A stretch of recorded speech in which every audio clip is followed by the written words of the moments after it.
it's fine. But if you feel comfortable, please feel free to share with us. And you can also visit our website as an anonymous to, to share your experiences. Debbie, I'm sure we have a particular place for experiences, isn't it? Where people can just visit and share their experiences with us. It's just a way of advocating as well. And that's the reason why I'm always talking about, experiences and all that. So, what about promoting the mental well-being? We're moving to the next slide. Because now that we are aware of the symptoms and signs, I would like us to emphasize the importance of promoting mental well-being. I know that the next lecture will still talk in details. We discuss in details about this, but this is just part of understanding mental health as well. So I just need to lay a little, just to highlight some things. So because as we prioritize, we've said this severally, and I'm always saying this over and over again, that as we prioritize our physical health, it is very crucial for us to make mental health a fundamental aspect of our lives too. Because if we do, promoting mental well-being will be something that we will consider as something paramount for us. And then these involve taking proactive steps to nurture and maintain good mental health. So I will just bring out a few key principles to consider as we proceed. So number one, as you can see on the screen by your right side, the first by the right, which is the self-care practices. So I do tell a lot of people that self-care is not luxury. It is necessity, to be honest.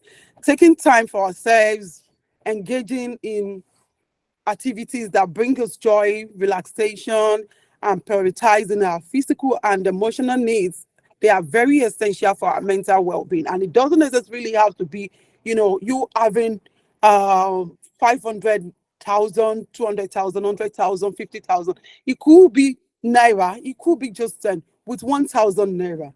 What about just just visiting the nature, common exercise for yourself, even developing for yourself your normal, what's the call? Your normal and healthy living lifestyle. I mean, it's very, very important. And it can also be practicing mindfulness, engaging in your own hobbies, things you know how to do. For me now, I know that my hobby is just, I love to write. I love to write, just sitting down, just writing. And I think it's one of my coping mechanisms, because most of the time I do tell people that if you want me to write on a particular topic and just make me go angry, and you will see me writing, because I just don't want to think about it. What about for some people is getting enough sleep? I know of some friends that will tell you that even when you call them when they are supposed to sleep, they will tell you, oh no. And maintaining a balanced lifestyle. So the second one is building resilience. Life is filled with challenges and setback. Of course, we've all been through a lot. Of course, if I ask each and every one of us to start, talking about our life experiences, we'll have something to say. But building resilience can help us to navigate through difficult times. Honestly, it's still the resilience that is still keeping many of us going up to this moment, especially with the situation, with the present situation of our country in Nigeria. And then resilience then involve developing, coping mechanism for yourself. I know a lot of Nigerians, they will say, some of my friends, they will say, oh, girl, I can't do without partying. Because if I don't party in a week, I'm just going to feel dull. I'll feel down. Because at the initial stage, I used to feel like, oh, why are you people always going to party? Even when most of them don't have money, do you still see them saying, I'm going to party? Dancing alone, things like that. And then that's a way of cultivating a positive mindset, because you already have something that makes you feel good. And the most important thing is seeking support when needed. Why keep silent? It's never a big deal. A lot of people say, you are weak if you seek support. No, and that's why you see many of our men, that until when the brain buzz is, is filled up and it got busted, before you know something is wrong with it, because they believe that, oh, seeking help is makes you weak. And no, it's allow us to bounce back from adversity and, maintain well-being in the face of challenges. But you have to do that with trusted people. Actually, you just have to do that, talking to people. Don't keep quiet, because it's very, very important. And that take me to, you know stress management techniques, or social connections, or nurturing relationship. Why I'm using these the social connection or nurturing relationship is because I know that this is stress management techniques for many of us in Nigeria. So our social connection, just like what I said about, going to party, meeting with people, you see, and to be honest, social connections are very vital for our mental well-being, and that's why you see a lot of us still, we're still keeping on, we're still going. So building and maintaining strong relationship with friends, family, and community members, this can provide support system during challenging times. Also, engaging in meaningful connections, fostering empathy. We talked about that yesterday. Fostering empathy is still putting people in your shoes, being compassionate towards people, feel like, oh, what if I'm in that person's shoe? What if I'm the one experiencing this? When people come to us, confide in us, to talk to us, we don't want to judge them. We want to be empathetic towards them, and also practice active listening, because all these are the things that we enhance our social well-being and contribute to mental wellness. So that's also lead me to an open communication, because if we create an environment where open communication is encouraged, it also helps break down the stigma surrounding mental health. And this is because by fostering conversation about mental well-being, we can also promote understanding, empathy, and support. I've already said it, that it's very, very important that you listen to them without judgment. That is the only way you can offer a safe space for sharing, and encourage seeking professional when they need it. Because when people notice that, oh, you're already judging them, just know that what they are facing, the emotional pains, that pain at that moment, it's just genuine. And if you accept, and if you have open conversation with them, you receive them with love, you're so empathetic towards them, I bet majority of them don't like to seek help, but this is the way you can help them to seek professional help. And it is very, very important. Just as we seek medical assistance for our physical ailments, it's essential to seek professional help for mental health concerns. But if we don't let people confide in us, if we don't stop judging them, how would they open up to us? They won't. Especially in our country, whereby we have a lot of, might against mental health, that people will say, oh, tó bá ti ní mental health ní ìdílé yẹn, gbogbo ẹni tó wà ní ìdílé yẹn, you have to be very careful, because that family definitely is going to be genetics. It's manageable. It's manageable. So, and seeking mental health and professional support, they will help you, provide the support that you need, the guidance, the coping mechanism, counseling, and the evidence-based treatments. So seeking help is a sign of strength and should be promoted without stigma or shame.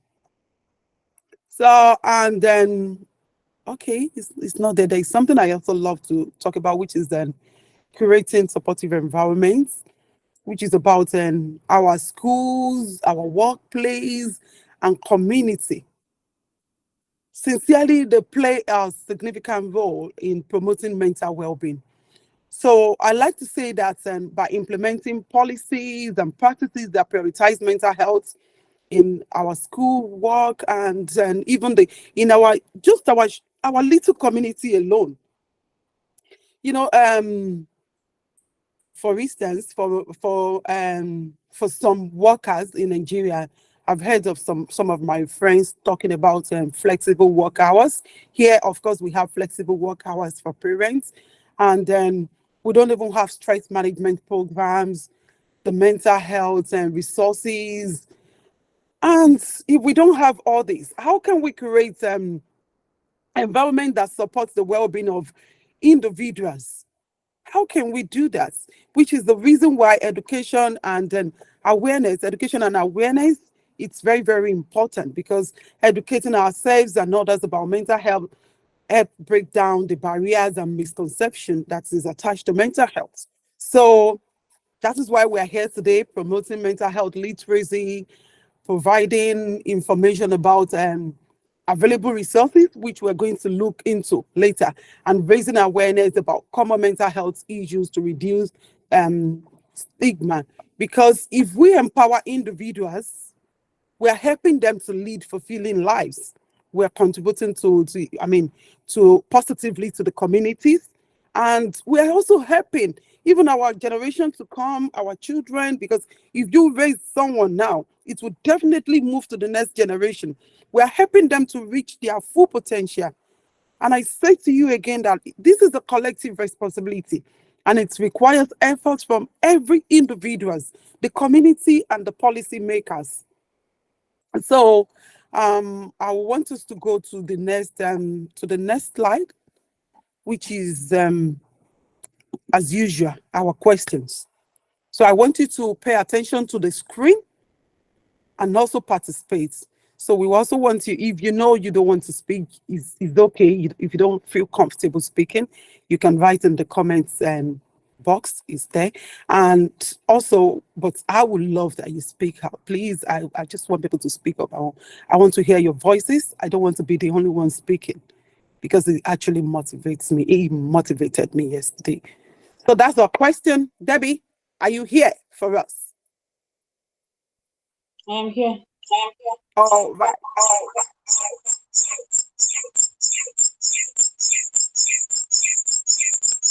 Oh, sorry. Okay, Debbie, Can you did you hear find me? anyone? Yes, I can now. Thanks, Okay. something. Yeah. So So, we have someone in the comment section, Busayo. She said, okay. self-care is taking time out to do things you love. Yeah.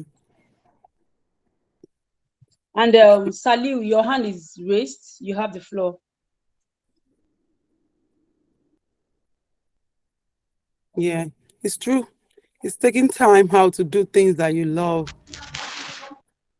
Practicing Self-care mindfulness. practices include healthy eating, like we have physical activities like walking, jogging, dancing, or practicing yoga, adequate sleep, and taking deep breaths. Let's say, for example, taking a breathing exercise. Sometimes it's also part of self-care practices too. Oh, Thank that's you, ma'am. thank you very much, Busayo. Thank you. So Lopa, your hand was raised, but it's lowered now. You have the floor. You want to speak.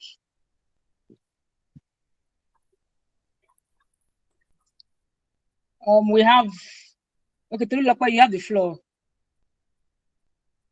Okay. You can take any of the questions anyway.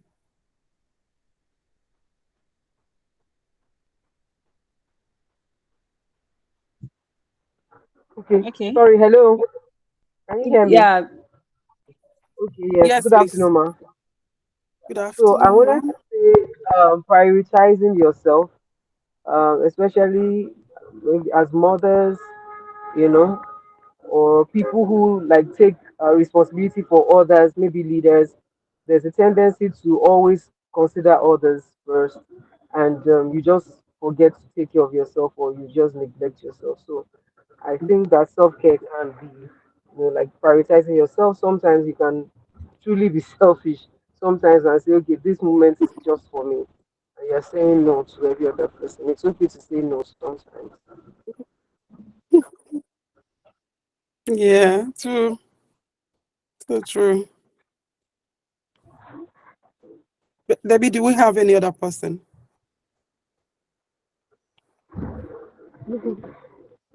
We have Frank. Frank, your hand was raised. You have the floor. Okay, I think also a good example of self-care practice can be affirming good things about yourself.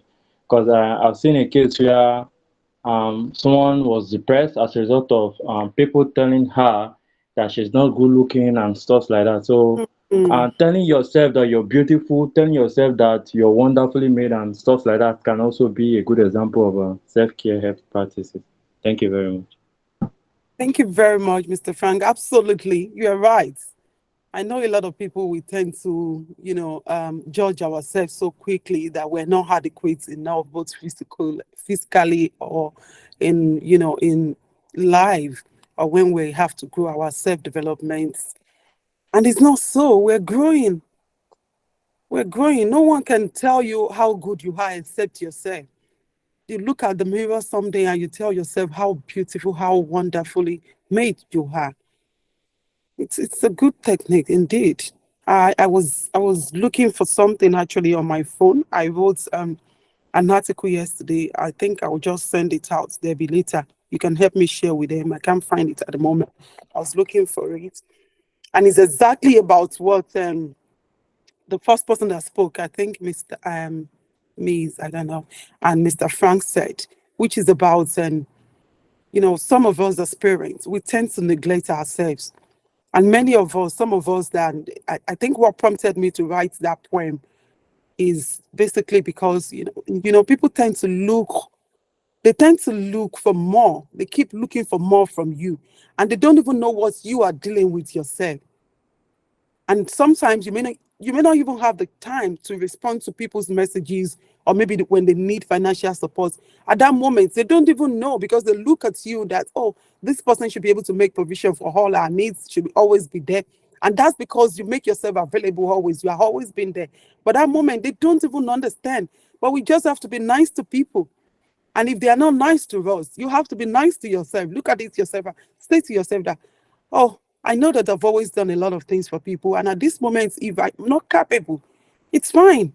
You don't have to go to the extreme. It's part of self-care, to be honest. Debbie, do we still have anyone? Yes, we have Robert Oluwa Mayokun. You have the floor, please. Thank you, Ma. I just want to continue from where Mr. Frank stopped, that we need to focus on our strengths rather than Hmm, our weaknesses. And at the hmm. same time, we should not give room to bully. When people around bully about our weakness, we focus on our strengths, and from there we are able to boost our ability to overcome such bullies. Thank you. Absolutely. Thank you very much, sir. Thank you. Of course, that's a very important thing to focus on, our strengths. And many of us cannot even imagine that we have more strengths than the weaknesses that a lot of people do emphasize on in us. Debbie, do we have more people? Because we need to proceed. I think we have got just 1 hour, right? 30 minutes? No more hands raised, though we have tons of write up in the chat, but right now we have 10 minutes left for the time. We have 10 minutes left. Yes, please. Okay, let's move to the next slide then. I'm so sorry. Okay. This is just okay, let me see. Okay. This is about the stigma that is associated with mental health. And then it's an issue of utmost importance as well that we need to address the Nigeria community, because it's simply because of the stigma that a lot of people find it very difficult to seek and support. And in recent time, despite the significant progress in acknowledging the importance of mental well-being, the stigma still remains persistent. and it's a barrier that prevents, and apart from preventing people from seeking help, it also prevents our governments from providing adequate resources for those living with mental illness. Do you not now see it as a challenge? And as I said earlier, it is very important for us to work together to reduce this stigma and create a society that fosters understanding.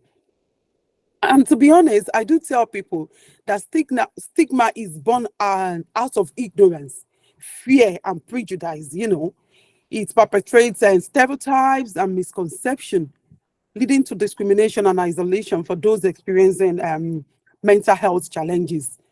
And we might not know that this stigma manifests in various ways, including the societal attitude, even the systemic one as well, workplace environment, and even our home communities and family. You will see some family when you see a child dealing with any kind of mental condition or neurological problem, you see that, so there will be problem. The parents begin to feel somehow, or the dad might even neglect the child for the mother.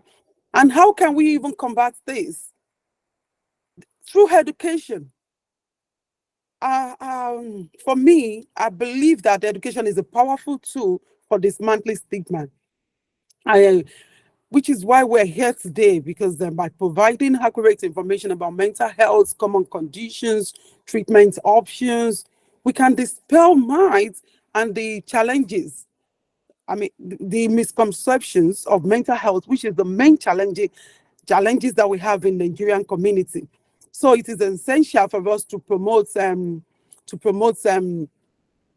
mental health literacy in schools, workplaces, and community. We foster a culture of understanding and empathy. We encourage open communication. Um, I believe that we can break the silence surrounding mental health by, when we start with this open conversation. And I've said that before, I'm just emphasizing on these because it's very, very important, especially in the community where we live in Nigeria. By creating safe space for individuals to share their experiences, thoughts, and emotion without fear of judgment, we can foster a culture of empathy and support. So we also have to normalize discussion about mental health. Like, it's something that people don't want to mention at all in our community. One thing we do not understand that is, if we normalize this discussion, it will help people. I mean, every one of us to have understanding, and you know that is it's just a part of human experience. Moreover, sharing the personal stories can have power to humanize mental health challenges. So when individuals with life experiences and when they bravely share their stories, it helps others realize that mental health issues can affect anyone at all.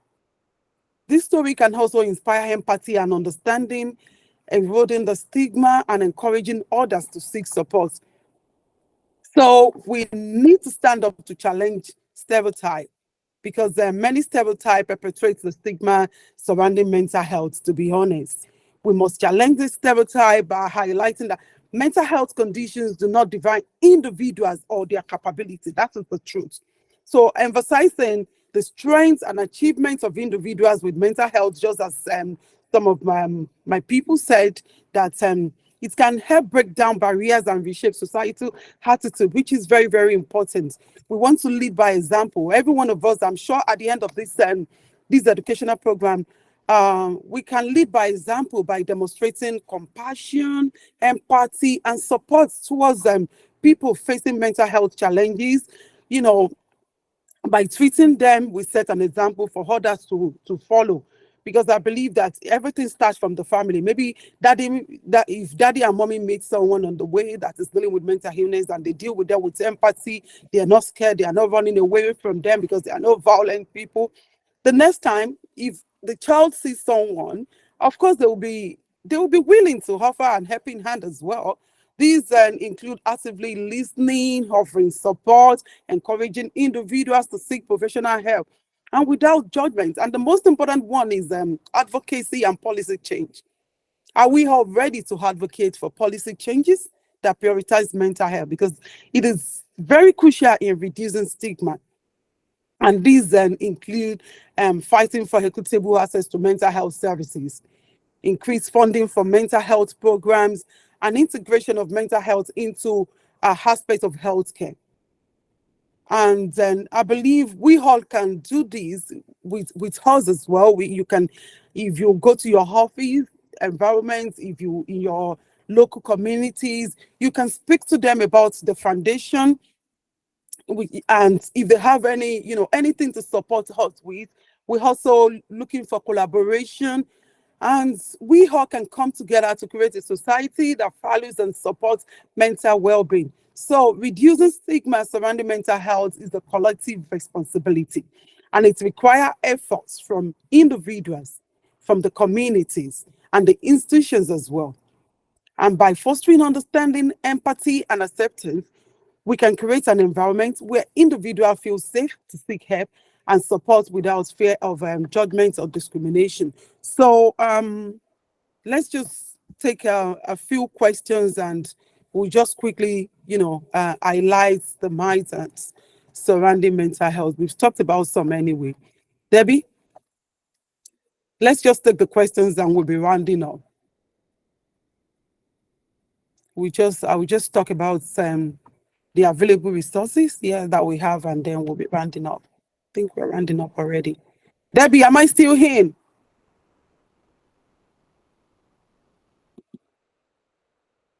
You're still in.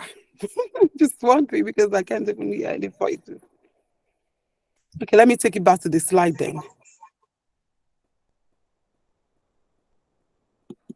Okay, this is it.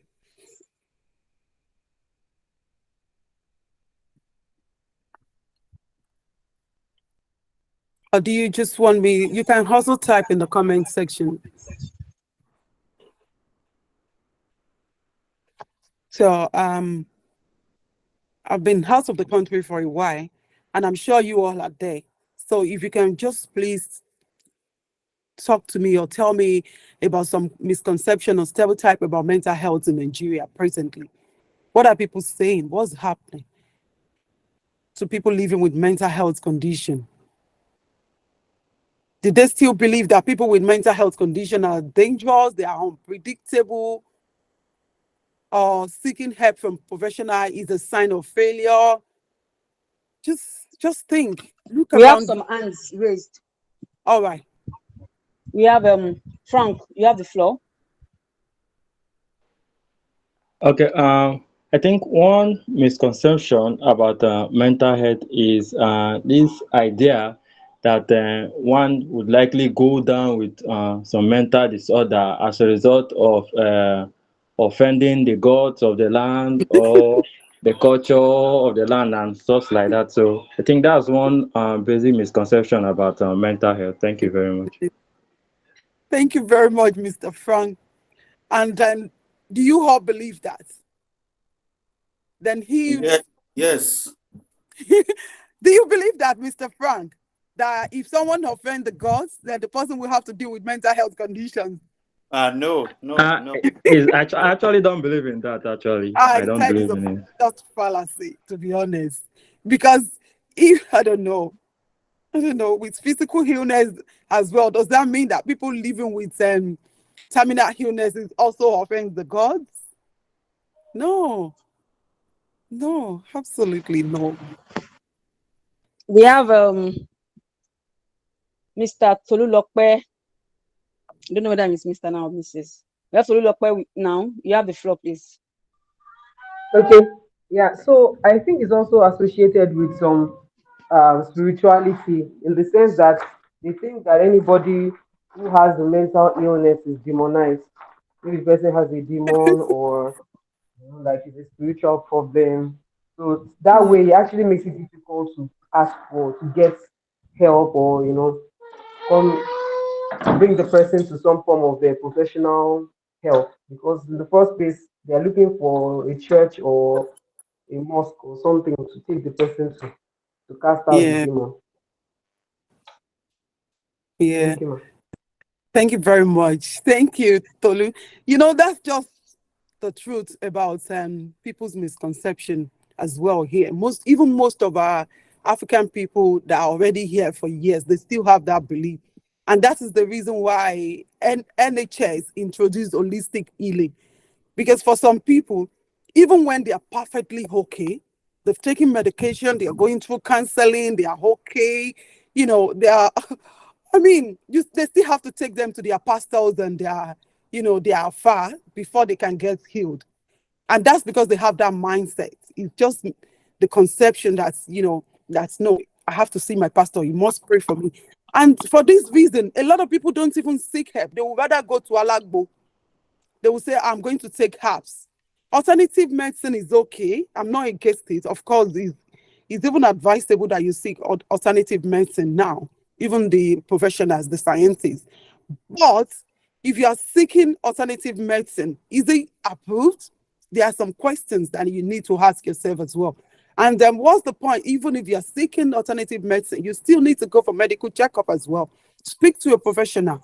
And that way you can, get a total healing. Thank you. Debbie, do we have other people? I think it's just how many hours now? Yes, we have Mr. Olusoji. Please, you have the floor.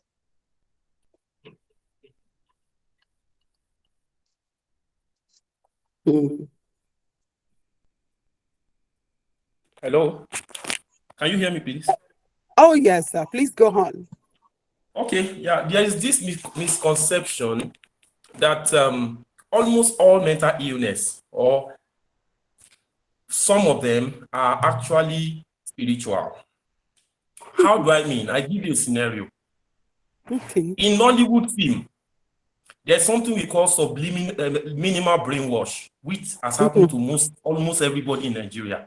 For example, one man will look at me and say, that Mr. Olusoji, and blow something, then I become mad.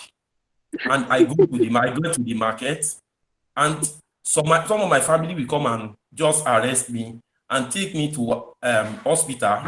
And later, the doctor will come and say, well, later, we have tried everything, we didn't see anything. And I'm telling you, by the time they take me to a native doctor or a church, I will be okay. That's a kind of subminimal brainwash that we talk about. And so that makes it to look like every mental illness is spiritual. So when someone is sick in the community, the first place they think is not hospital. They go to Muslim clerics, they go to Babalawo, they go to church, they go to Yaifa. Please help us. So when someone say, why don't you take this? They say, no, it's not an hospital issue. So that's the kind of stereotype we are talking about. Thank you. Over. So I think this is one of the reasons why it's very, very important for us to address misconception. Because that will help us to challenge stereotype and promote accurate understanding. We need to educate all these media people and then Nollywood people. Isn't it, Mr. Olusoji? We have to do this. And I'm sure we're doing this together. We must address this. We seriously need to educate the Nollywood industry. Seriously. Yes. Recently, most of the things you watch from African Magic that has to do with mental illness, the first place of call is not hospital. Yeah, absolutely. I agree with you. I've seen so many. And recently, I think they are getting aware already, because recently I watched a movie. And Debbie, Debbie, I think I shared the link with you, the link of the movie. I even commented on the movie. And then, oh my goodness, it shows that support and empathy can actually help people living with mental illness healed. Even though it was, I think the way it was, the movie went this way, like the lady got her home mental illness through accidents, which is very possible as well. You see some people, but for me, I think it has to do more with the brain damage, which doesn't have to do with the mind of a thing. It has to do with, like physical illness leading to some kind of memory loss and then brain injuries. So I'll share the link. You see, I think they are getting there also. They are also getting there, which is amazing. Debbie, do we still have other people? Yes, we have Mr. Roberts. That's the last person. Mr. Roberts, you Okay. have the floor, please. Oh, thank you, ma. Another misconception in the society is that people believe those with mental health are very dangerous and to be avoided. And you discover that nobody will want to marry from any family that has any trace of mental illness. So that's a kind of a misconception. Unlike the developed world, that people don't hide their mental issue. They tell their friends and their family, I'm going for my mental health checkup. So they are proud to go for their medical checkup. But here, because of stigmatization, people will tend to hide. And Yeah. rather than opening up to people that can help them, they continue to suffer in silence. So it's a major issue in Yeah. Nigeria. It is actually. You are very correct, Mr. Roberts, because I'm sure, Debbie, you can remember that there was a time we saw someone post, and the person said, "Oh my goodness, I went to Yaba, the Yaba hospital. So I think the person visited somewhere around there. So a policeman, so imagine a police officer saw the man and said to the man that, so you wanna what around what weary. So you're also mad." And I was like, oh my goodness, why would you even say that to someone? If someone is seeking help, it doesn't mean that person is mad. And I remember there is one of our actors, she's an actress, I can't remember her name. I don't know if anybody, I can't remember this lady name. She's this Nollywood actress, and she's dealing with mental illness. She's also advocating now. She's dealing with bipolar disorder.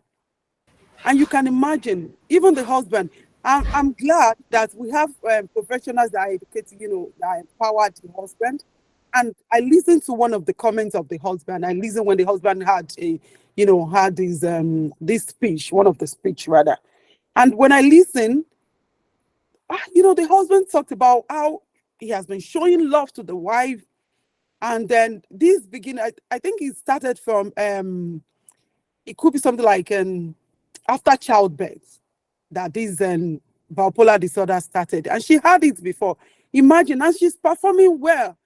And that doesn't mean that if someone is living with mental illness, the person cannot be a mother, cannot be a parent, or cannot perform well, cannot do things well. No, those are misconceptions you know, that we need to challenge with our practical, in practical ways. And the only way we can do that is to promote empathy and understanding, sharing our own personal stories. Sharing positive stories of people that have been there and they are living fine. They are even contributing positively to the society. And we also need to keep organizing workshops. So, for all of you, if you get to your work environment, you can inform them that Stop Mental Illness Foundation is here, to educate them. We will organize workshop or discussion on mental health. We, yeah, that's why we are here. Thank you very much, everyone. This is so amazing. I just feel, makes me feel really bad about how the misconception we have in Nigeria. But with time, I'm sure we get there with the support of everyone, we'll definitely get there. So let's talk about the available resources, which I think is going to be the last one. We may not be able to proceed to the minds and then the terminology that we use in mental health. We all have our handouts, and I'm sure that give us details, information about it. So available resources. I think the Nigerian government has taken significant strides in recent years to prioritize mental health and establish resources to support those in need. Because one of my recent research, I interviewed people, NGOs, to be precise. So, and from their experiences, I think the Nigerian government are doing something. And then one of the key available resources is the Federal Neuropsychiatric Hospital System. But the neuropsychiatric hospital system, I think we have one in Yaba, one in Abeokuta, and we also have several branches across the country. These hospitals provide specialized care for individuals with mental health challenges. They offer a wide range of services, and assessments, diagnosis, treatment, and rehabilitation. I don't know because it's from people's experiences that I was able to gather this information. Um, the hospitals are staffed with dedicated professionals, but from my research, it shows that even the professionals that, they are not knowledgeable, they are still not, adequately knowledgeable about mental health and the way you have to treat those living with mental health conditions, which is the reason why I still believe that they need to be trained to address various mental health conditions, ensuring that individuals receive the care and support that they require, showing compassion as well. We need to learn. You all know that our body language alone in Nigeria is something as I grew up there. And in addition to the hospital system, Nigeria, I think, has witnessed, you are out there, and I'm sure you are more aware about the situation than me, but I believe they has witnessed the emergence of a non-governmental organization that focus on mental health. I know of a few mental health NGO in Nigeria, including our foundation as well.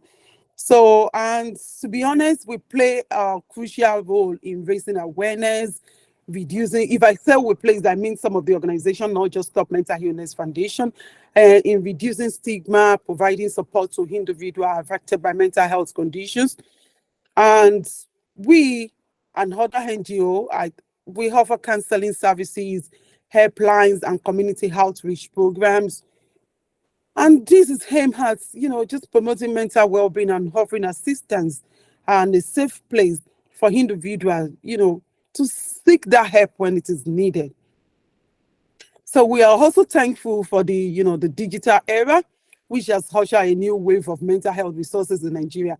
Of course, if we don't have these digital resources, we might not be here today. Of course, we'll still be here, but I'm happy that I'm doing this, and I'm privileged, and it's because we have the availability of the the digital resources as well. So we also have various mobile applications and online platform. Of course, then we also will be launching our own app very soon, where all of you and the loved ones, everybody, not just those dealing with mental illness, those dealing with daily stress, where they can receive adequate services, interventions as well. And this is developed, to provide accessible mental health support. We also have the virtual counseling, we have self-help tools, educational resources, empowering individuals to take charge of their mental health from the comfort of their own homes. Imagine you sitting down in your home and you're able to access, resources that will help you manage your daily life well, the stress that we're facing in Nigeria, or even people that has to do with grief. And this technological advancement has proven to be game changer, honestly, especially in reaching out to remote areas where access to traditional mental health services may be limited. So I like to say that it is crucial to always, when you go out, it is crucial to educate other people about mental health issues and the importance of community and support and awareness, because we need people to come to collaborate with us, to come with us, and let's do this together. And family, friends, and colleagues, you all have a significant role to play in promoting mental well-being. Don't forget, by fostering an open conversation around us with empathy, destigmatizing mental health, and offering support to those in need, we can create an environment, that encourages individuals to seek help without judgments. So I don't know, maybe we should talk about these. I have some questions at the end also, then we'll be rounding up. If we have people, if you want us to talk about the hotlines and the helplines. Do you know any helplines or hotlines in Nigeria that you want us to be aware of, where people can call to receive immediate support and guidance for, mental health concerns? Are you aware? of any organization, any institution in Nigeria. It could be the government, the NGOs, or individuals, the private one, that provide confidential and empathetic space for individuals to share their struggles, receive crisis intervention, and obtain information about mental health services. Or can you even think of any situation where someone might find a hotline or helpline useful? I'm waiting, Debbie. Debbie, are you still here, Debbie? Debbie, I can see you. Is Debbie still here, anyways? Oh, Debbie is not here anymore. Who's going to help us? I need someone to help us because I have to open be on the presentation slide.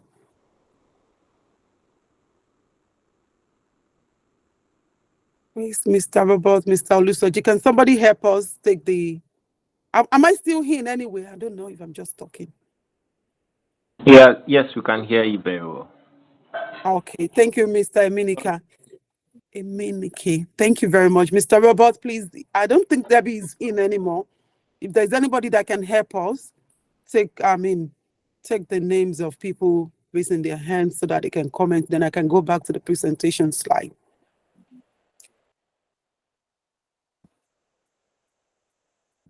You can also give your comments in the comment section. Chacha Ike, yes. I'm just I can't seeing. see the names from my own end here. Yeah.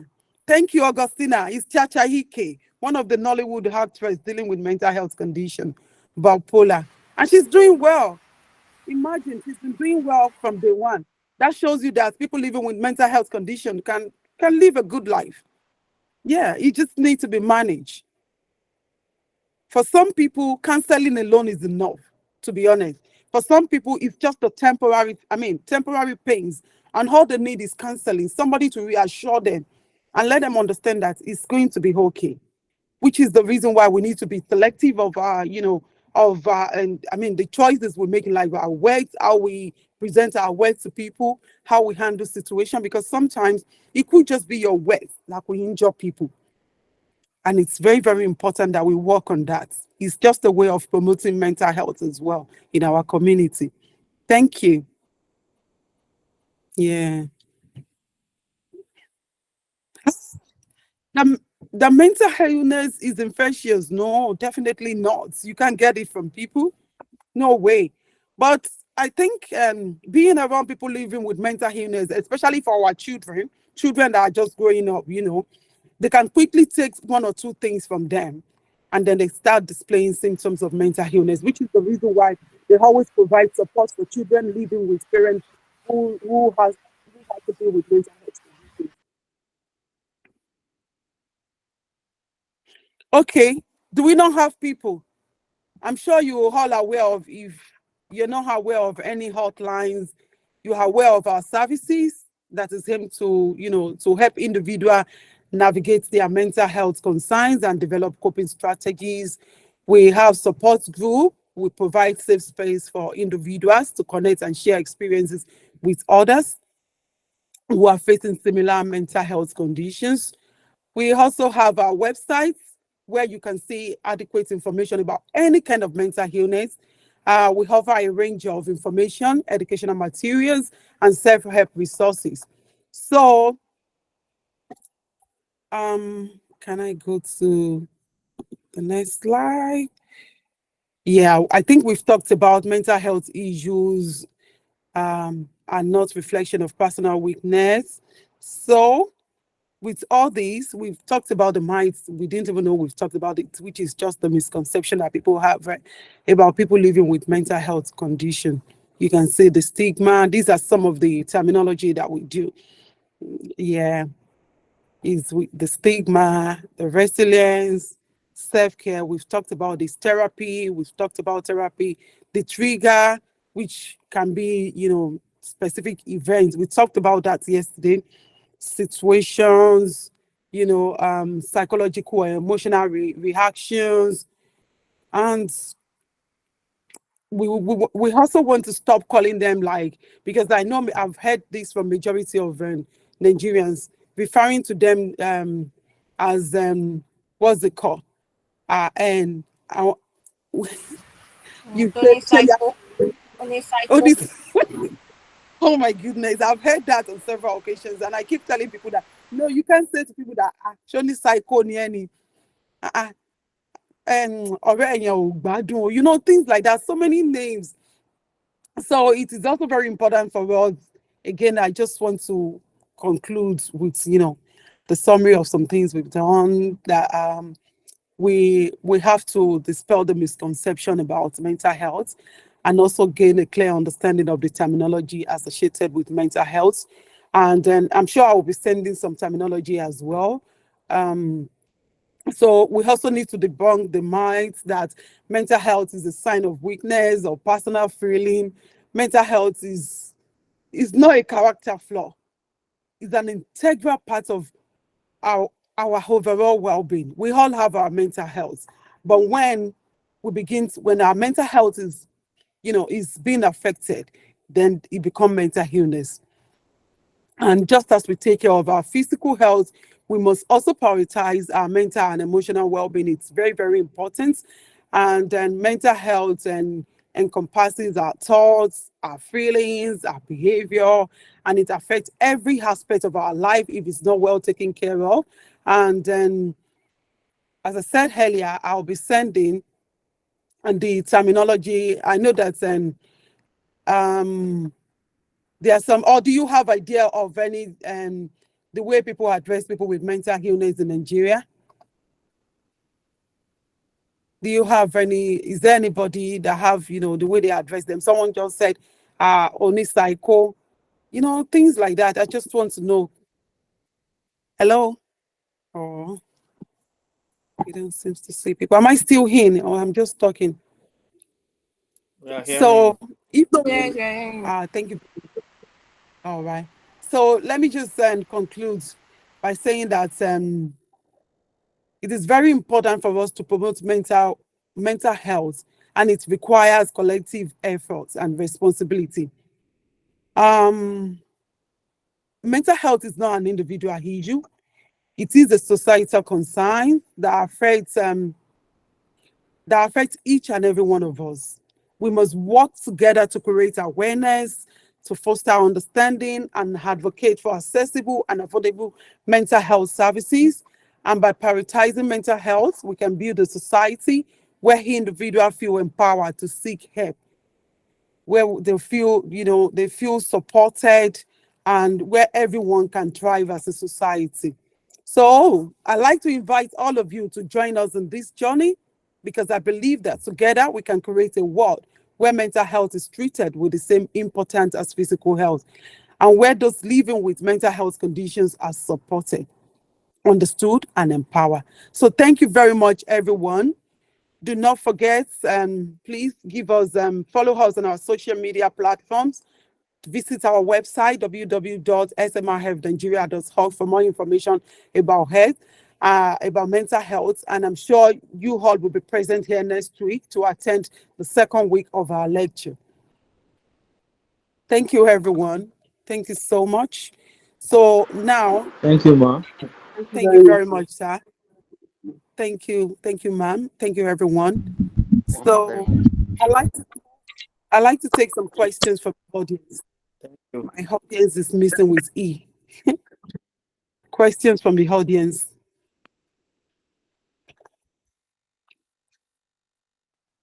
Because I've been asking you questions, and I'm sure you will have one or two questions to ask me as well.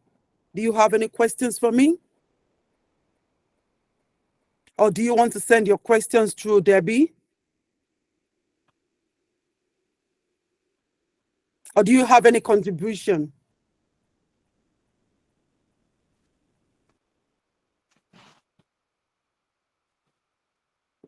Mr. Tolulokpe Aladesomi, do you have any contribution for us? No, ma. Okay, Mrs. Thank you very much. Thank you, everyone. Thank you so much. I really appreciate.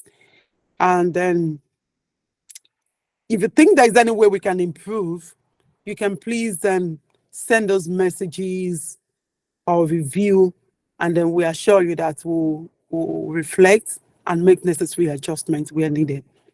Thank you, everyone. I hope you will have a wonderful Sunday, wonderful evening, preparing yourselves for next week. Thank you, everyone.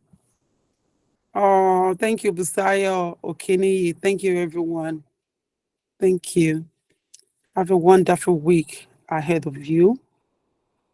Thank you, ma. Thank you very much, everyone. Thank you. Okay. I feel the wallet, Tijani. Please, you have the floor. I'm sure you want to say something or ask a question. Okay, if there's no question, then I would like to end the meeting. Thank you, everyone. Bye, ma. Bye, everyone. Bye. Bye. Thank you. Oh, I can hardly hear the host Bye now. bye. Thank you, ma. Bye. Bye. Bosse Akande.